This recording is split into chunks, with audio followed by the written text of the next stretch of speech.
Phantom Zone.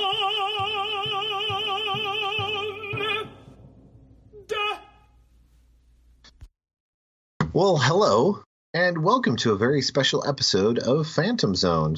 This is the podcast where we dredge the lakes of hell in search of the worst that the cinematic world has to offer, put it on trial for its various crimes against humanity, and should this film be found guilty of said crimes, after the various evidence we're willing to throw at it, if we decide, this esteemed grouping of people, decide that it's guilty, we shall shoot it far, far into the deep, deep recesses of space, a phantom zone, if you will. I am Adrian Torres. I am your host, and joining me today is Scott Daly, my normal co-host. How's it going, Scott? It is going well. I am ready for a 4-day weekend for New Year's. Yes. For most of you guys that are listening out here, this is what we were talking about after we recorded last week. Since we're getting ready to move into the new year, we wanted to end the year right by finding one of the worst movies that was released in 2016. At the same time, we are gearing up that we're going to be recording more of these. We're either going to be weekly or bi-weekly, just whatever we can get to work best. So this is trying our hand at recording several times in a row here. So we think it's going to be a great experience. Unfortunately, we did choose a very interesting film. I think that's putting it nicely. We chose The Adventures of the Panda Warrior. It sounds exactly like it does, that you think this is probably going to be a ripoff of Kung Fu Panda, and you would both be completely surprised or rejoiced that it's not, because this is entirely its own beast, because it's a film that should not exist, basically for the safety of mankind. Scott, what are your initial thoughts on this? Oh, wow. This is going to be actually a tough episode, because this is a movie that defies any sort of explanation. It's really hard to break this movie down to its simplest terms and talk about it in its entirety. Yes. It is nonsense. It looks like it was animated back in the 90s. It's so terrible.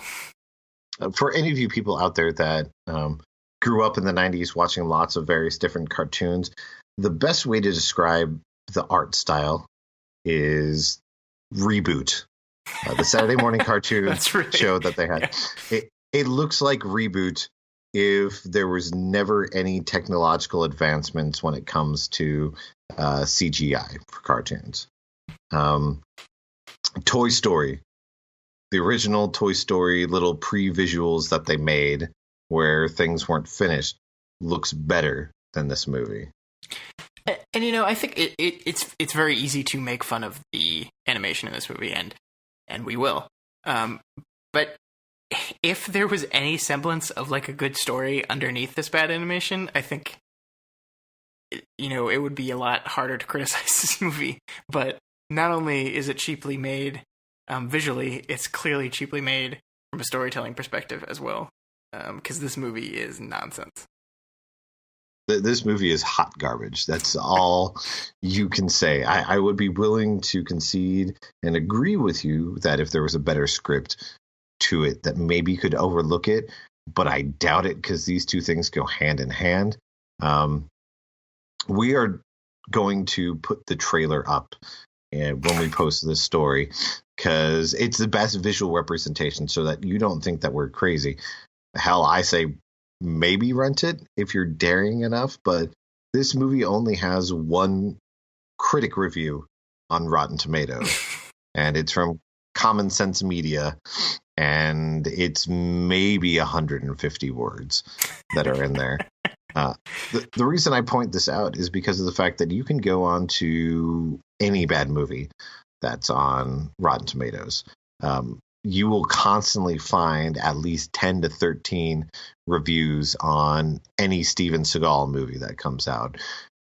Any of the John Travolta straight to VOD movies are going to have, 15 to 20. You've got people who are reviewing every single bad horror movie that comes out. This film has one. That's it. That's a rarity. That speaks to the fact that people saw the trailer for this and said, no, thank you. Even if you're going to pay me to write a review of this, I do not want to sit through it. Oops. Sorry about that. We'll edit that out. No, we're leaving it in. Okay. Cats. That's all I have to say. Cats are horrible creatures. I don't know how to start this because the movie doesn't even know how to begin. We get our main character, Patrick, who is, I don't know, what time period would you say this is? Ancient China, I guess, is the only thing we can say. That's all we know. Ancient China, because of his armor and because they look vaguely Chinese. Patrick, in human form, looks like a very, very garish caricature of Jackie Chan. He really does. Voiced wonderfully by Rob Schneider. Rob Schneider, who does 3 voices in the movie. Along with Rob Schneider, you also have the voice talent of Haley Duff. Yes, you heard me correctly. I did not say Hilary Duff. I said Haley Duff because Hillary, I'm guessing, was too big a star for them to grab. That's definitely true. Yeah. It starts with narration for no reason whatsoever, just to basically set the scene. And so that the narrator can make sure that we know that there is no peace in the world. Countries invaded each other. Crime and aggression became a way of life. Day-to-day existence was difficult. Entire populations were starving. There was no more peace to be found. No peace anywhere. They say no peace like 7 times in the narration. Things are dire. He wants you to know that. And then after the narrator says there's no peace, our characters then reiterate through dialogue that there's no peace. Just in case. You hadn't gotten it yet. Exactly. But our main character of Patrick, he has a different point of view. He constantly throughout the movie refers to a person that we never, ever see. But he tells his leader, captain guy of the army that he's in, that there is a place where people don't fight and live in harmony. Peace doesn't exist. The world as we know it is hard. You're wrong. There is a place without any war. A peaceful place where people live in harmony. And it's called Maryland. The reason that he knows about... Yeah. His grandpa told him. My grandpa. His non-existent grandpa. He has an amulet that he refers to as grandpa because when he's alone at night, he says, while holding the amulet up to him, Grandpa, I'll prove that Maryland really does exist. And then randomly, even though he was just talking to an amulet with no one else around, it goes to voiceover because his mouth doesn't move at all. And he says, and I'll prove that my grandpa never lied to me. Oh, what a beautiful meteor shower. So I think the important part of this setup is that we're trying to differentiate him from everyone else. He's a peace-loving person while everyone else has seemed completely enveloped by war.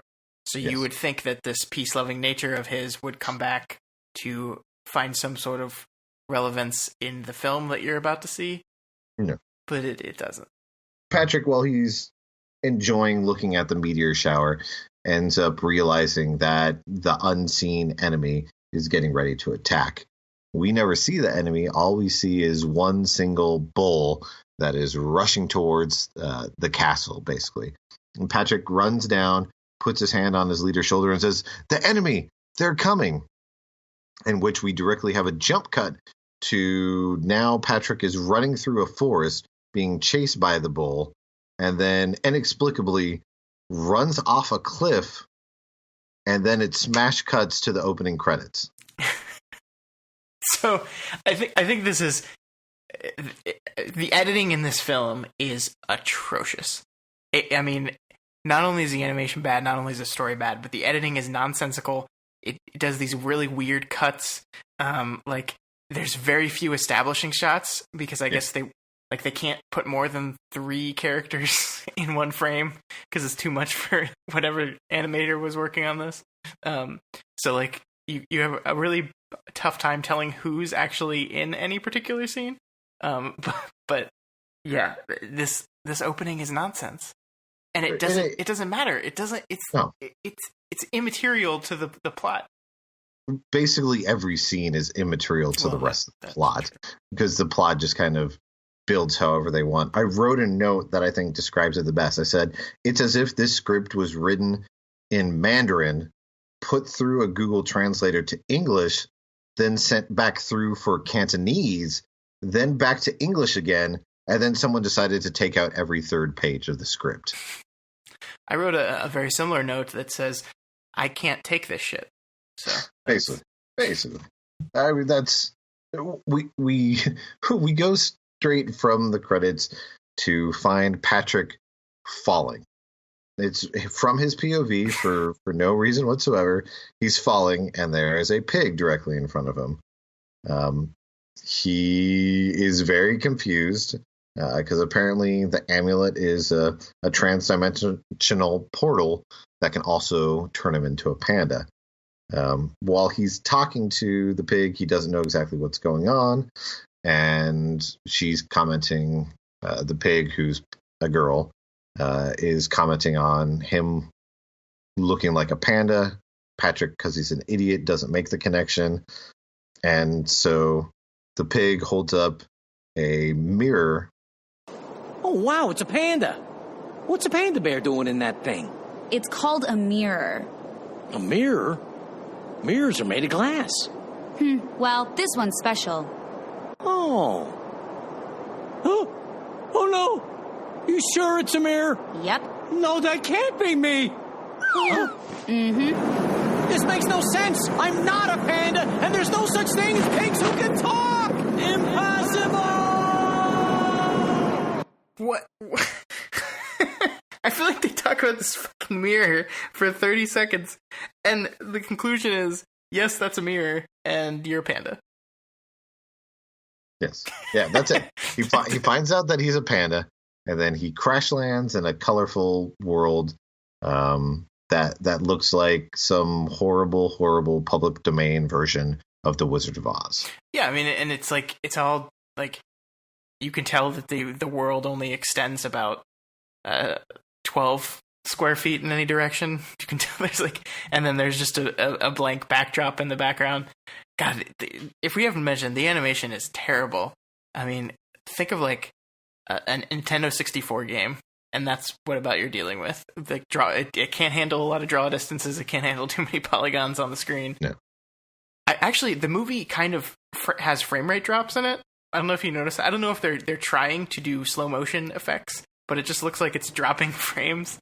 Yeah, it's not rendering properly at all. Because if you think of any like PlayStation 1 era game, imagine if in Final Fantasy or any game of that ilk, when some creature or something is being summoned that's bigger than everything else, if it took like 40 seconds for it to pop up. That's how it looks in this movie. Anytime you have a big creature or big display, everything feels like it slows down and is stuttering. So It's not necessarily on purpose. It's just they only had a limited amount of time to get it ready, and they're like, oh, well, I guess it's going to have to be okay. They were thinking no one's going to care because the only people that are going to watch and talk about this movie is us. Yeah, unfortunately. So the panda and the pig go on their merry way. Patrick is just confused about his whole situation, and so he decides to tag along with the pig to what end doesn't really make sense. He just kind of tags along. But we don't know why. He's told that perhaps he's the legendary Panda Warrior. but no, he can't be. But here, like, so I think this is the one spot that this is trying to copy off of Kung Fu Panda. Here's the thing about Kung Fu Panda, though. In that movie, it was called The Dragon Warrior.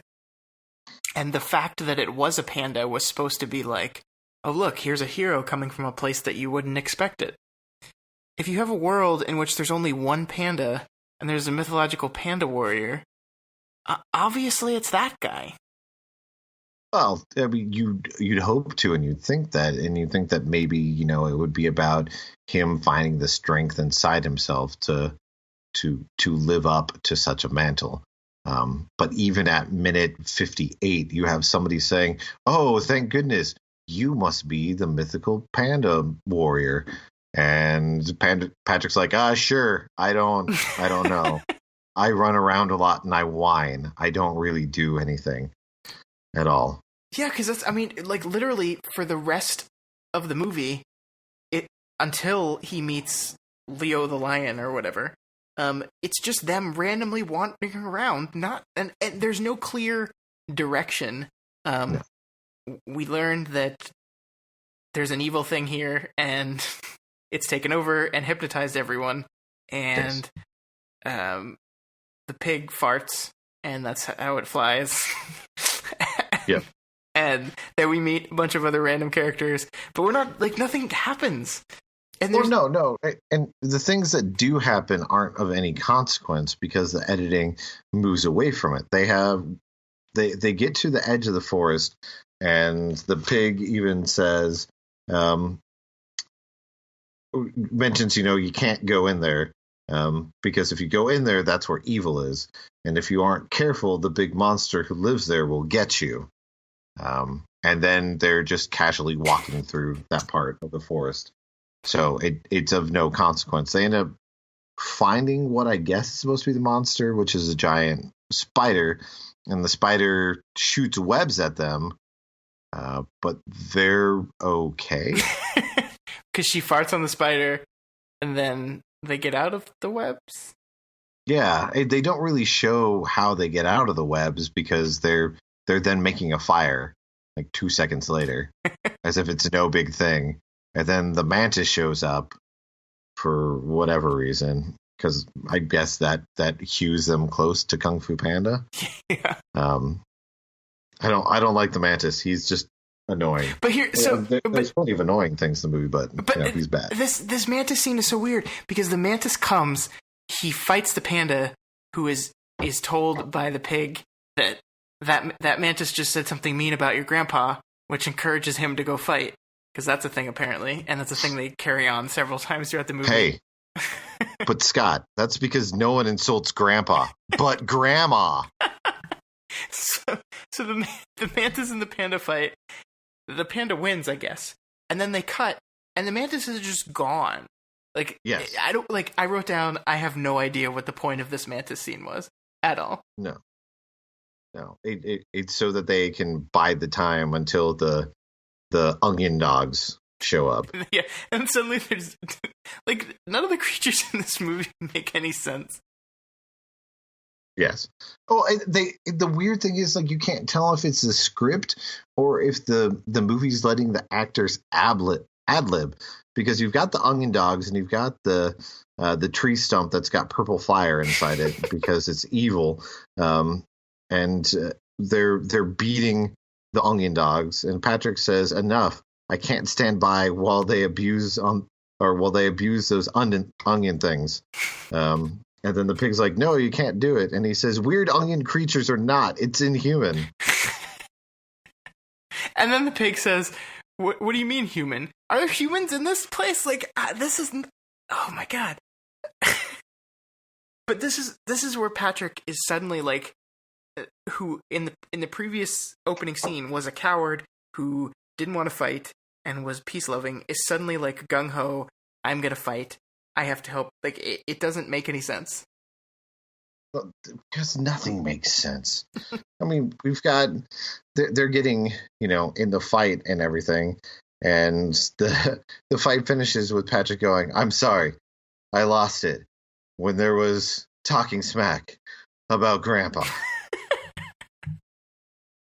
And we never meet Grandpa. We don't know what Grandpa ever said to him, but like half the movie is just him rambling about Grandpa for no reason. But then a ginseng root shows up.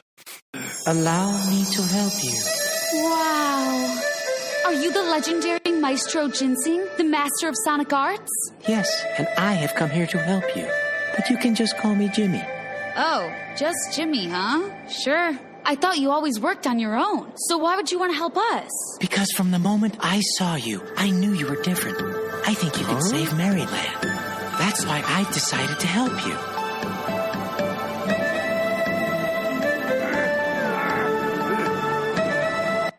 Hey, his name is Jimmy Ginseng, okay?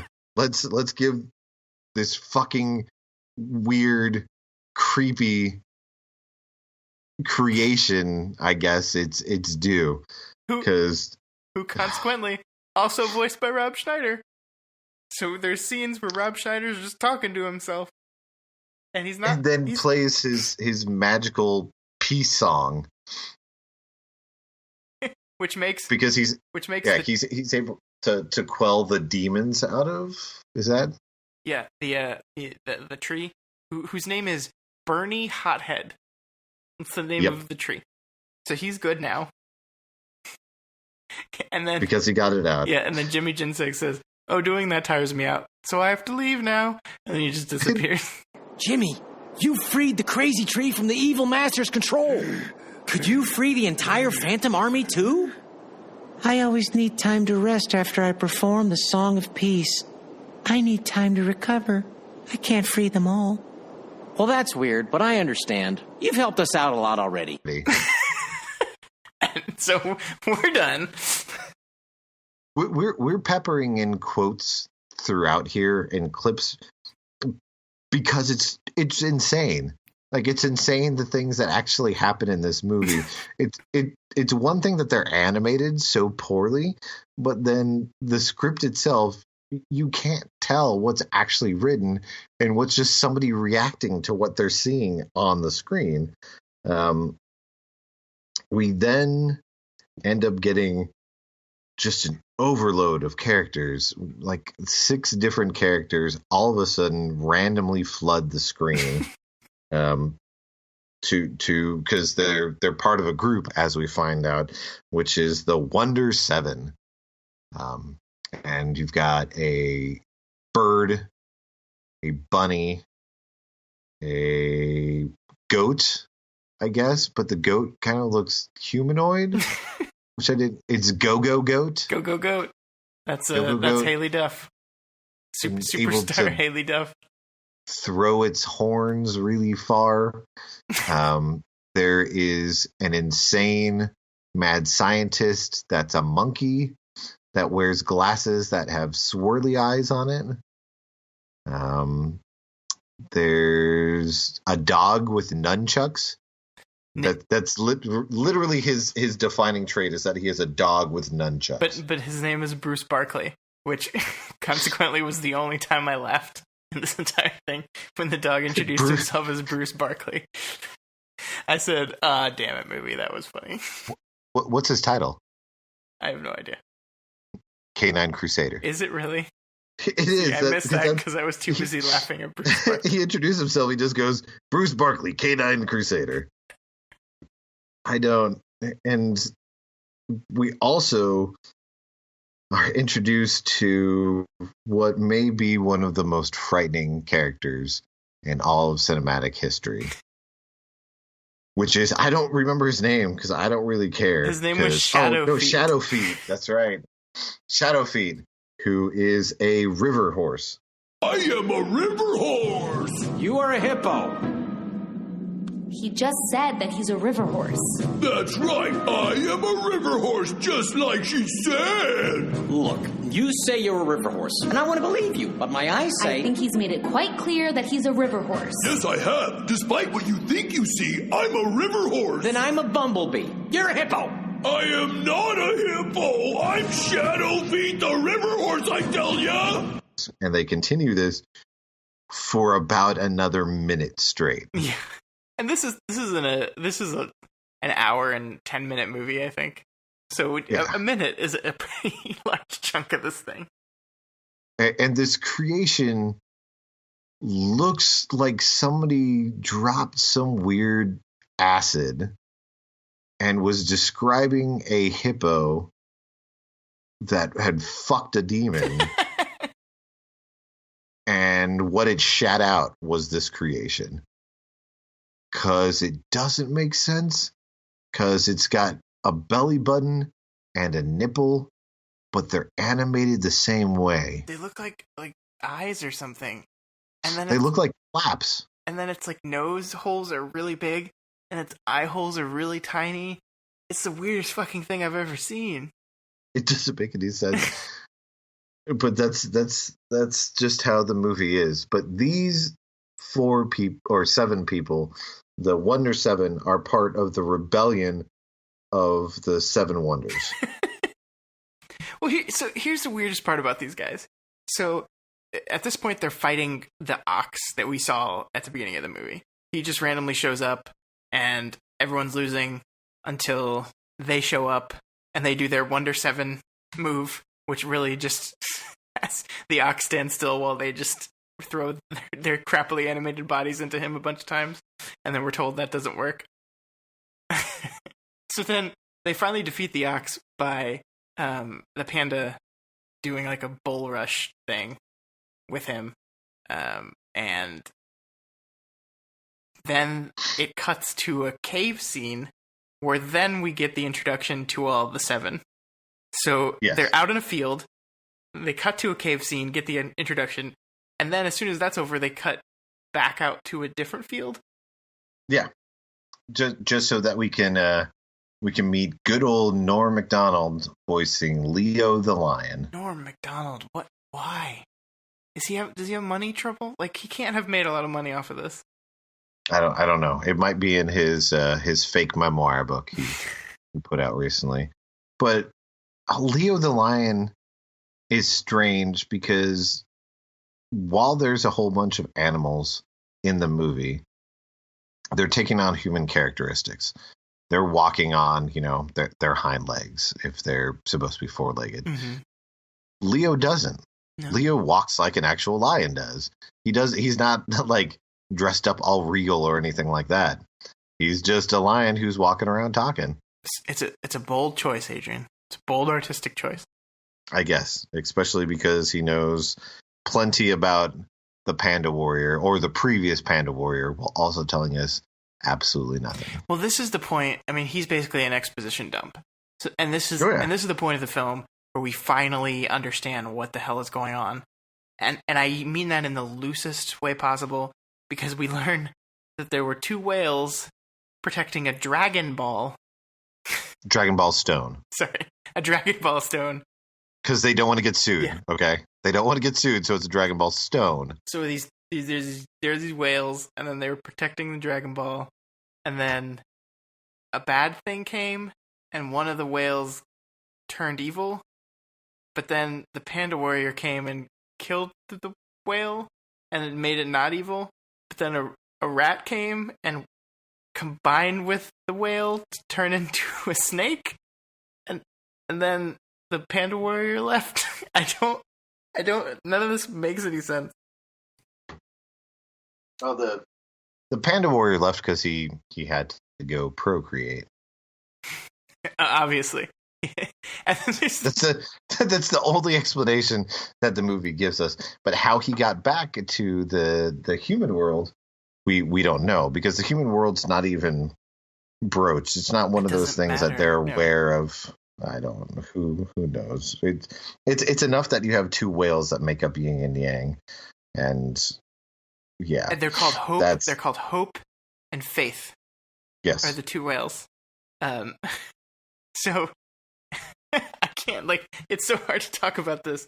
So they make a Hydra. The little rat gets inside the whale and makes a Hydra, and the Hydra takes over the land, and everyone's waiting for the Panda Warrior to return, and we then learn that the Panda Warrior is actually Patrick's grandfather. Our only hope lies in the return of the long-awaited Panda Warrior, Jin Long. Grandpa? You are his descendant? I see. Huh? Wait a minute. The Panda Warrior came and rescued you 5 years ago, right? But by then, my grandpa had already passed away. He can't be your Panda Warrior. I heard from Princess Angelica that time in Maryland moves differently than the outside world, so the timing makes perfect sense. It appears to me that your dragon necklace is the strongest evidence of that. Why did you write in a problem and then solve it? You could have just never mentioned it and it wouldn't matter. Well, they also cover it up by being like, oh, wait, there's the princess that's in trouble. We have to go save her. Suddenly there's a princess. There's a princess who looks the most human out of any of the characters in this realm. I think she actually just is a human. That doesn't make any sense. No, it doesn't. She's a princess to a fucking lion. My favorite part about this scene, though, is after all this exposition, like, this is the typical Patrick is in his lowest point of doubt where he doesn't actually believe he's the Panda Warrior. The scene ends with Leo saying something like, well, you're going to have to, think about it for a while and search inside yourself, and hopefully be able to find the strength to be the Panda Warrior. And then we cut to the daytime, and it's just Patrick saying, well, I'm convinced. My grandfather was the Panda Warrior, and I must keep his reputation, and so I will help you save Maryland. And you're like, wait, what? Scott, did you not learn anything from our last episode when we watched Elves? Sometimes you just magically know inside you what has to be done. That's true. Sometimes. This time there's no Art Deco boobs to save anybody, though. Sadly. This movie could really use it. Probably. But this is the point where we enter a training montage, right? No, he believes he's the Panda Warrior, and he asks Leo to train him. Just like everything else in the movie, though, it's a very loose definition of montage. Well, because, like, in any montage in a movie, you show the character fail, and then you show the character make incremental improvements, and then you show the character pass the challenge that they were doing. He undertakes 3 challenges, and we never see him actually succeed at any of them. Like, it shows him fail, and then it cuts to the next challenge. And he's like, okay, you passed that one. You're like, wait, what? So we never actually see him get better at all. But it's okay, because that doesn't matter, because they go to try to save the princess. And the princess turns out to really be the Hydra in disguise. And they automatically decide to blame Crusher, the bull. And his response is, I wouldn't fool my own rescuers. Oh, yeah, we forgot to mention that the evil ox was freed of his mind control because Jimmy Jinsik shows up again magically to save the day again. But then gets really tired and says, well, I gotta go. Bye. Yes. But thank goodness there are 5,000 characters we've been introduced to, so that they're able to all individually fight the Hydra. Oh, sorry, as the characters call it, old nine heads. The pig jumps up to fight one of the heads, and through combined effort between a couple different people, one of the heads is knocked down. And then all of a sudden it pops back up, and the pig says, huh? You regenerated? But that's against the rules. Wait, what rules? There's never been a discussion about this. We know there was a whale that existed in the sky. It got combined with a mouse, and it became a Hydra. What other rules are there if that's how you're working? It certainly seems like anything is fair game at this point. My favorite part of this 9-headed snake is it seems like each of the heads has a different power. Like some shoot fire, some shoot lightning. There's an ice head, but then there's also a head that just shoots arrows out of its mouth. I don't know. It didn't make any sense, and it doesn't matter because Bernie McHothead decides that he's going to go Super Saiyan, turn his entire body into fire, steps forward, and starts shooting at all the Hydra heads. And you're like, okay, that's good. He's doing great. And everybody else is like, no, you need to stop. You can't be doing this. You're going to turn the whole place to ash. And he just keeps on shooting away. And then it jump cuts to the rest of the 7 walking in the cave saying, oh, thank goodness we've already made it. And I guess he sacrificed himself.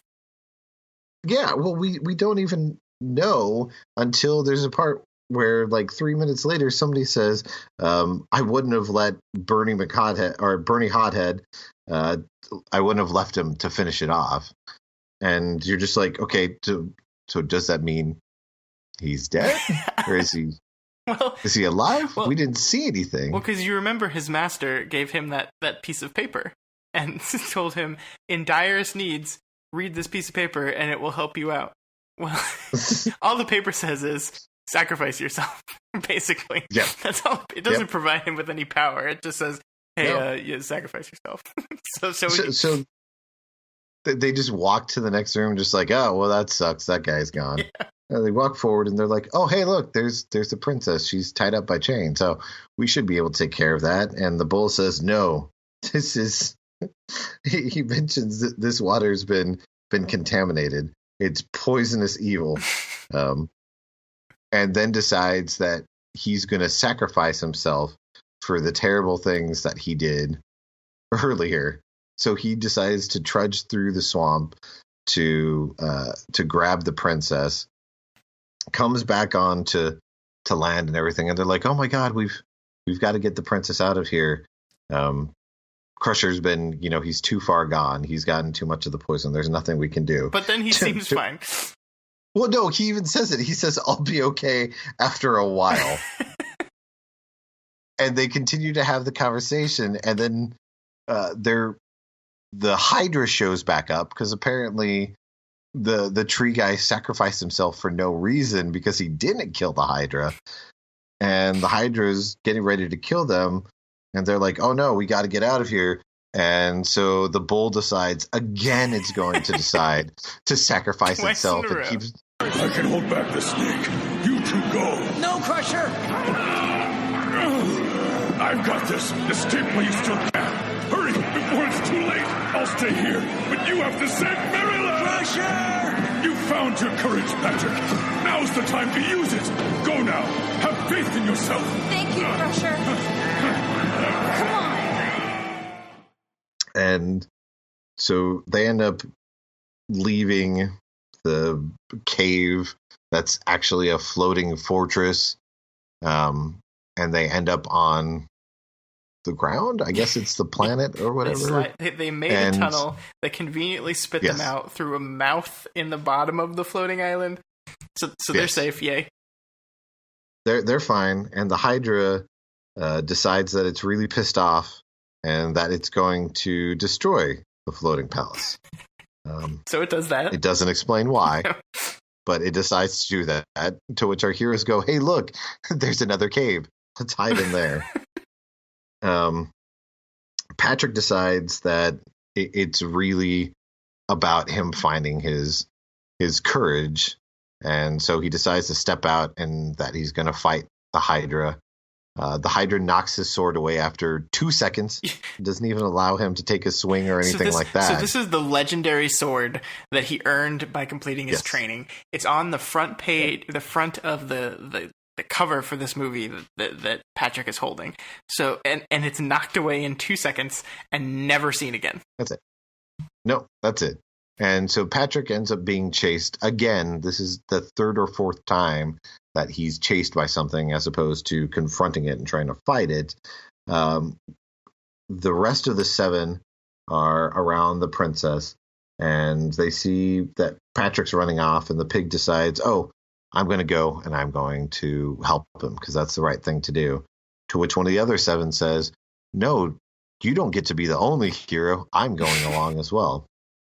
And then every single person in the group says, oh, well, I'm going to do this too. To which the pig says, well, no, who's going to end up saving the princess? In which the camera pans around and the princess just happens to be standing up and says, oh, it's okay. I'm fine. The sun is almost up. The snake is at its weakest. Oh, okay. Well, thank you. I'm glad that we went through the trouble of saving you when you almost died, but you're conveniently better. Everybody's running all around to catch up and try to fight the Hydra. When magically, who should suddenly appear? It's Jimmy! But our good friend Jimmy. He's back again. But his song isn't strong enough. Deus Ex Jimmy. It's exactly. But it's not, because he just can't do it. He doesn't have the juice. Maybe he didn't take a long enough nap. I don't know. But his song's not doing it, so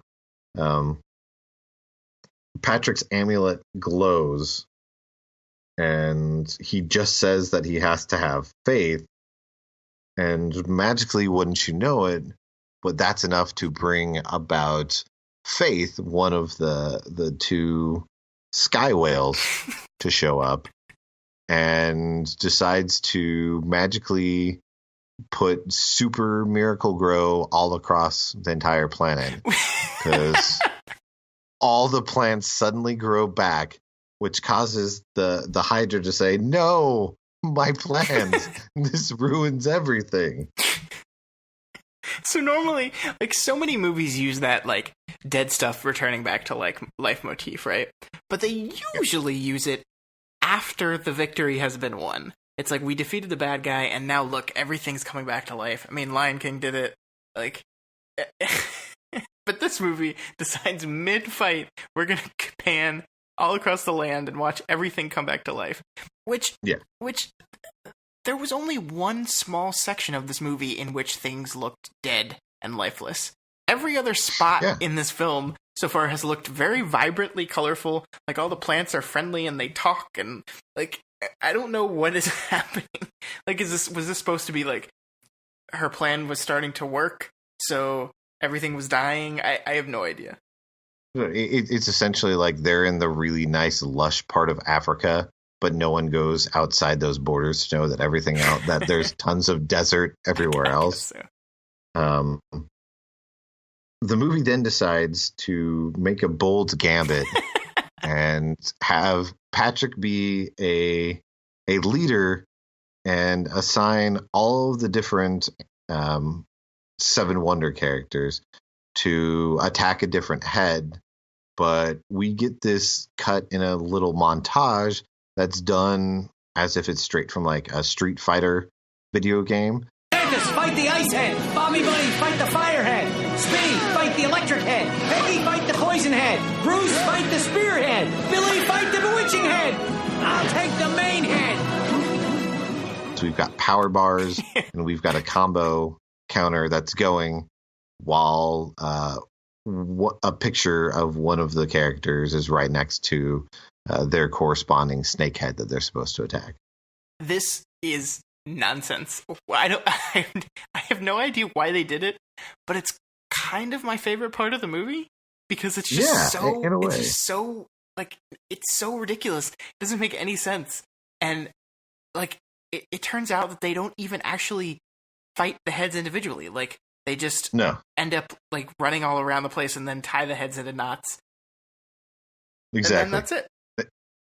Well, all the heads are together. The snake's getting ready to fall over, and they all do one final charge, and they're all flying towards the snake like they're going to hit it, except for Patrick decides to throw the amulet at the snake, which causes it to explode, and it disintegrates all of the snake except for the main head, from which the mouse pops out, the evil master that's been controlling everything, from inside the snake's head, and he promptly fucks off and just says, "I don't really like this. You guys can keep the land. I'm going to go be evil somewhere else." And the head of the snake becomes the second whale and goes up to the sky with the magic Dragon Ball stone, and all is well. And we see a crap ton of onion dogs littering the world with Patrick and his 7 friends, and a camel that's never been seen in the entire movie but was animated into it.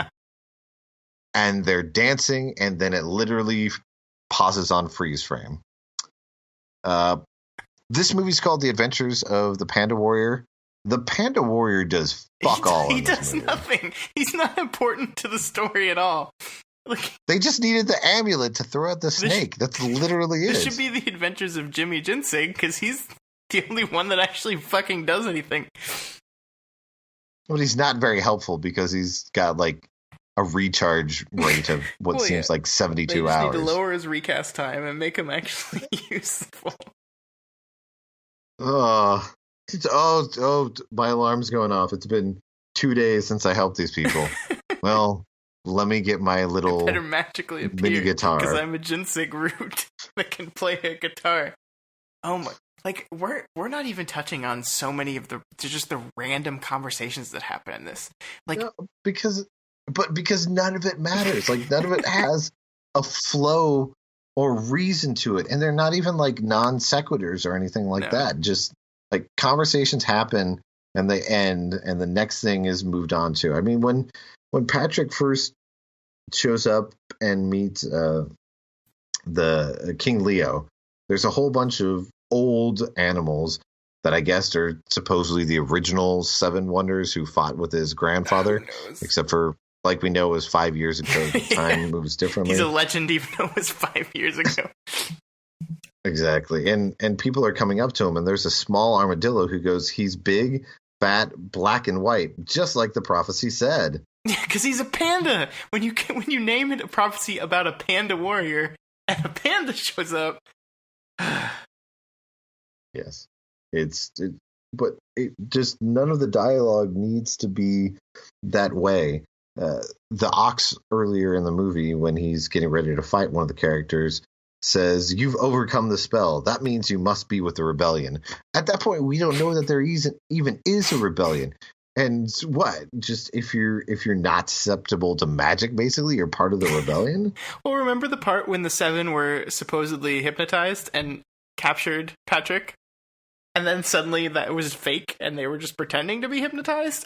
It didn't make any sense whatsoever.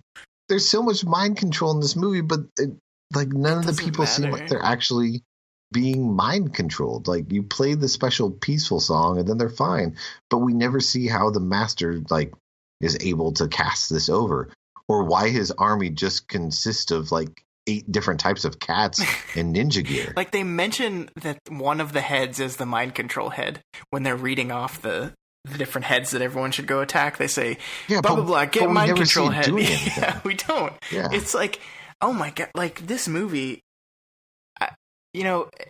first of all, there's no reason this needed to be more than half an hour. No. I have a 6-year-old niece, and I've seen her watch many of these kind of poorly animated, focused for 2 to 5-year-old children, and they're slow, they're very simplistic. The dialogue is intentionally read at a slow pace because they want little kids to be able to keep up with it. But even that is better written than the nonsense we're seeing here. So It's almost as if they're trying to target that demographic, but then they make this movie that's weirdly kind of dark in places. And then we haven't even gotten to the end credits that don't make any sense. No, they do the standard, we're going to show pictures of characters from the movie, and we're going to have the name of the person who did the voicing of it. Then it goes to black, and you've got some scrawling for about 20 seconds or so. And then on the left-hand side of the screen, you have an animated sequence of Patrick in human form and his leader from the beginning of the movie, and they get into a fight. Now, this could be directly connected to the fight that they're supposedly having at the very beginning of the movie, but we have no frame of reference for this. Or this could be the bookend. He's now back in his world with his regained confidence as now. But it doesn't matter. It doesn't matter because he starts fighting he is Jackie Chan, and he taps into the drunken boxing style of fighting, to which his leader notices, he's doing better because he's doing the drunken style, decides that he's going to drink. They have a fight for a minute, and then they go over to the large wine casks, and both start chugging wine faster than the other one until they both pass out on the ground. They're either passed out or they're dead. Family approved. I don't understand. Oh my God. I don't know if it's connected. I mean, that's the thing. We never see Patrick go back home. And this doesn't have him like waking up and being like, hey, everybody, I'm back. And people not noticing. It's just randomly in the middle of the credits. This scene just starts to take place. You don't have any sound effects from it. There's no dialogue for it. They have this really, really annoying song that plays over the entire end credits. Oh, do you know who sung that song? I'm No. really curious because it sounded awful. I wanted to find it. It was awful, and they made sure to have the name of the band, the name of the song, and the name of the album that you could get it off of if you wanted. No, thank you. I don't. This movie just it's difficult. It's to explain. It's even kind of hard to make fun of. You know, like last week, Elves was so much fun. And it's probably just as poorly made, but at least it was like in a fun kind of way.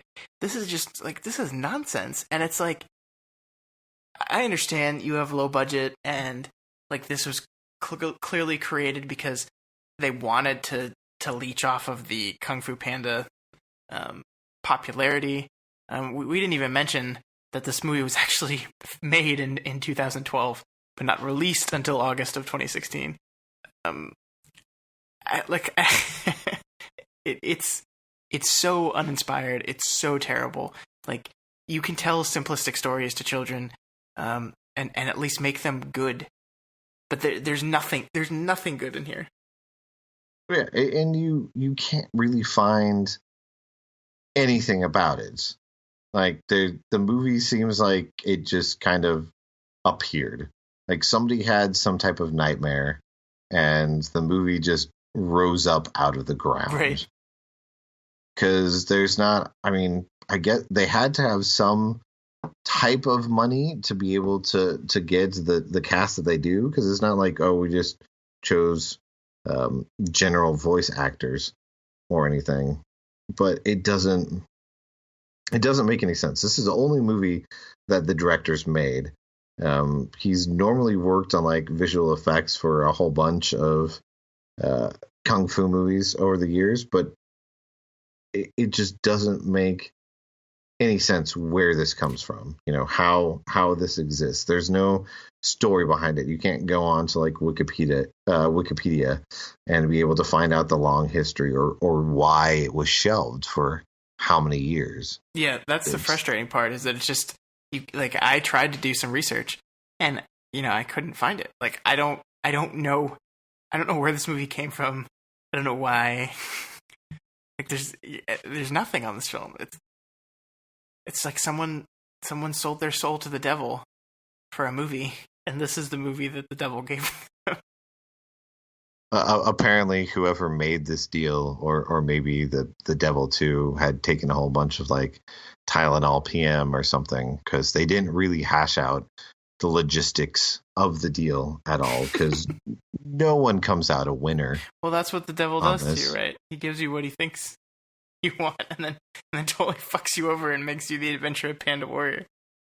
But he has to. The devil's got to have some stake in it, because he's got to be able to get the souls of other people, and you want to be able to have a good pitch session. If you he gets to laugh at us sitting here discussing this fucking movie. Well, yeah, but I'm saying that the thought with the devil normally is that he's gonna take somebody and he's gonna give them a rise to fame, but then he's gonna have something horrible happen to them, or they're gonna do something horrible, and that's the deal that they made. That's how they get sealed in there.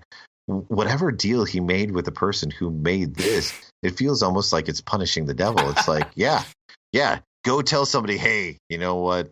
I helped the Adventures of Panda Warrior get made. And that's when they're like, no, then I do not want to give you my soul, because you made a horrible judgment call there.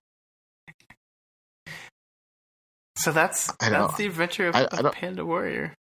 Exactly. I don't know what to say. It's such an odd experience, and it plays tricks on you at a couple points because you don't know if the movie is as crazy as what you're witnessing, like you're watching it and you're having this disconnect, and when they have so many of the abrupt cuts, you wonder, did I magically fall asleep for the last 5 minutes? And it happens to you. Like the movie's actually gaslighting the audience while they watch it. That's true. That's very true. Okay. Voting, I guess, is the safest thing to do. Yes, yeah. Scott, what do you vote? Guilty. Man, there's nothing redeeming about this film. Like, if you want to see a panda animated movie, Kung Fu Panda is actually a really good movie. It's very well done. It looks beautiful. And that movie's 8 years old now. I think the original came out in 2008. Yeah. And the sequels are even kind of decent, but go watch those instead. Like, even the worst Kung Fu Panda movie is so much better than this. I think there's another knockoff Kung Fu Panda-esque movie, but the animation on that looks 10 times better than this and makes it look like they actually put a little effort into it. This movie is below Asylum standards. Well, that's the weird part, is like someone had to spend a lot of time working on this thing. And Yeah. I mean, I feel bad like criticizing them, but they did a shitty job. Yeah.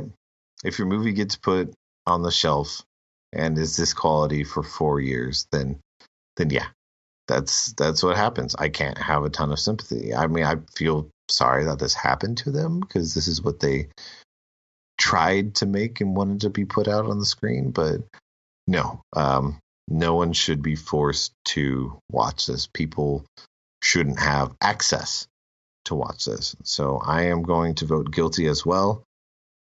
We are going to shoot this, thankfully, into the far, far, far deep recesses of space where no one can view it, no one can be harmed by it, and humanity can hopefully prosper as we get ready to roll into 2017. So that's not bad. The Adventures of Panda Warrior, like the entirety of 2016, was a piece of shit. Yes. Panda Warrior strangely tells us so much about 2016 and why we want to forget it so badly. That's true.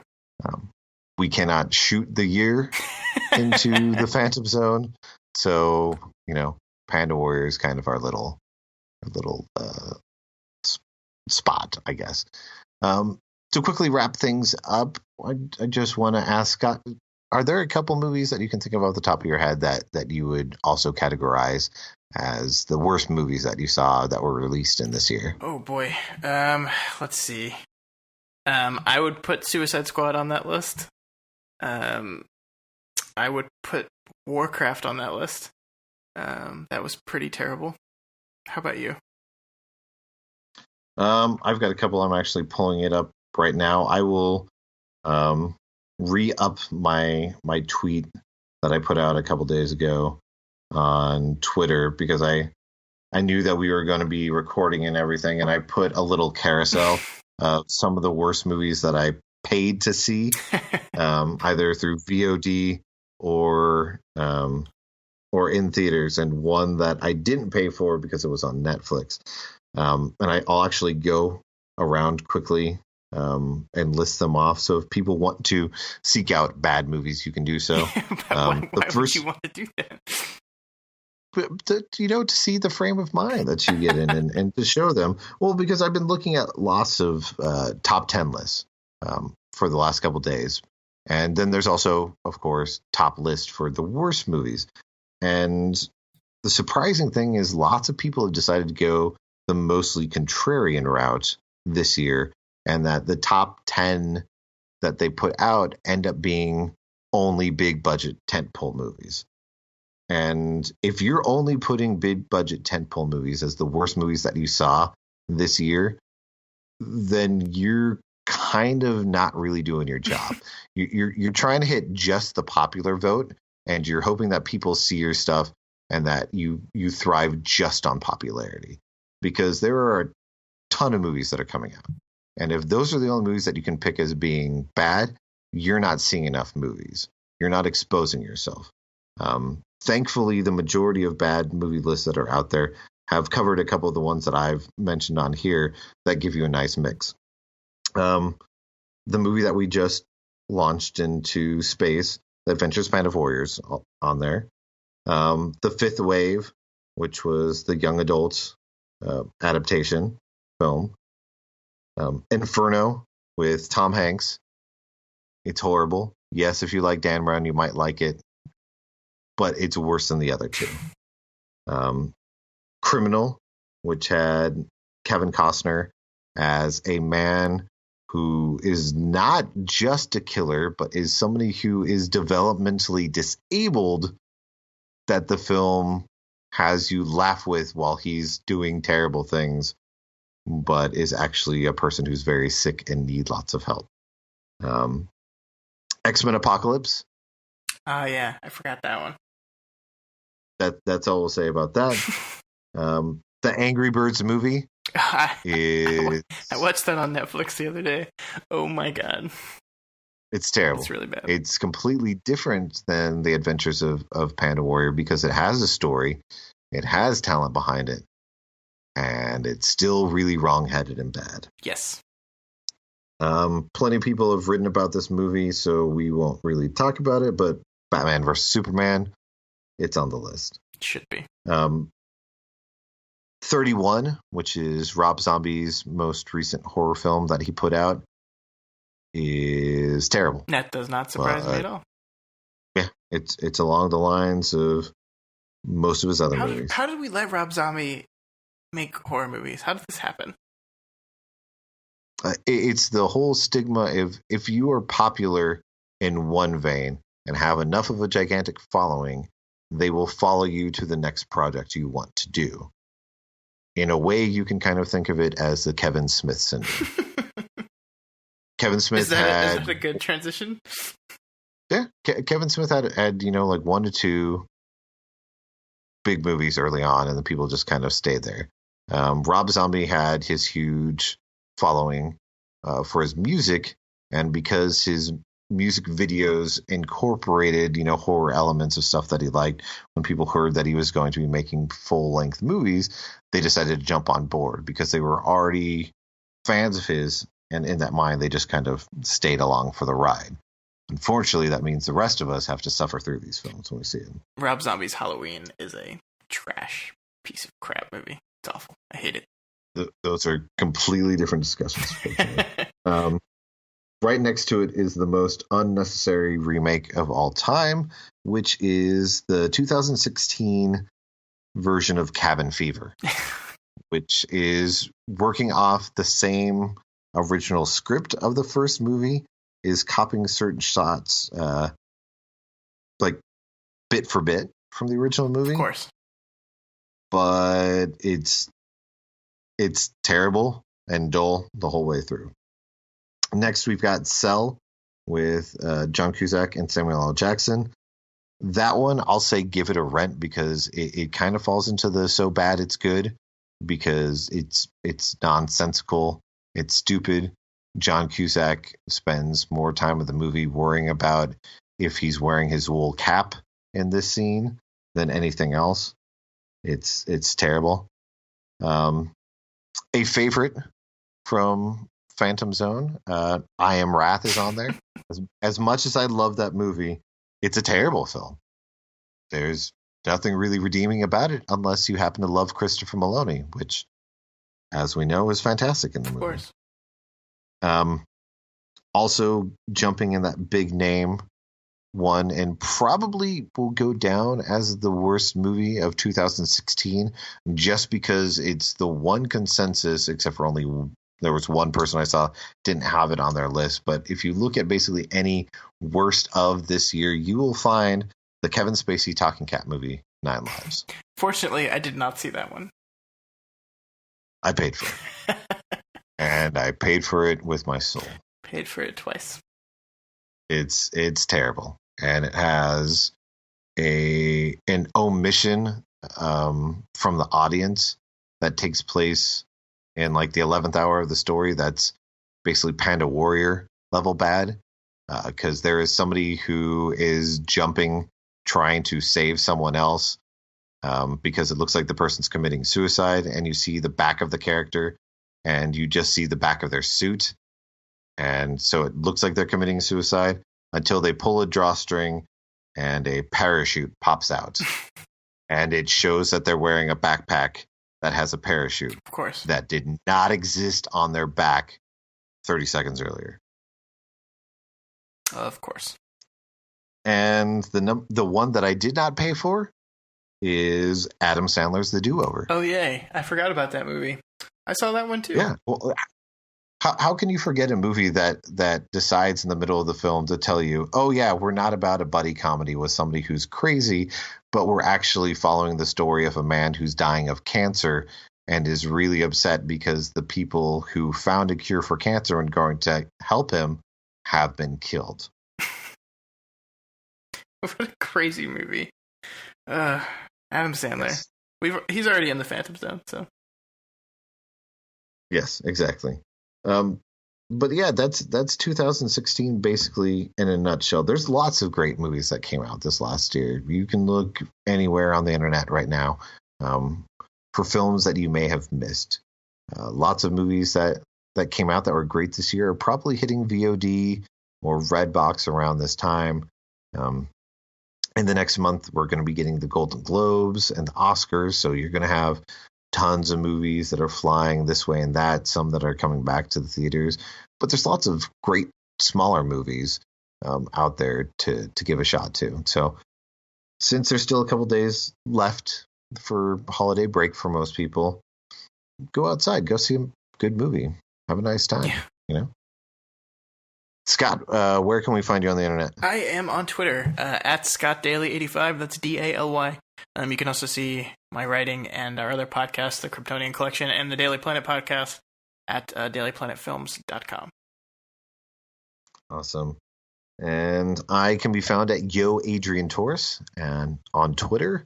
Also, I've got now have 4 reviews that are up on Boom Howdy. And I'm going to have on the 6th, I believe it's the 6th of January, I'm going to have my review of A Monster Calls popping up. That's boomhowdy.com.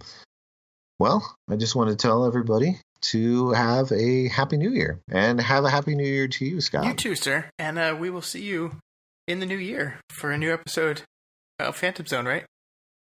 Yeah, we are going to be finally getting our crap together, basically. And since we're going to be, recording weekly or bi-weekly, we just got to dive in and we got to do heartbeeps, I guess.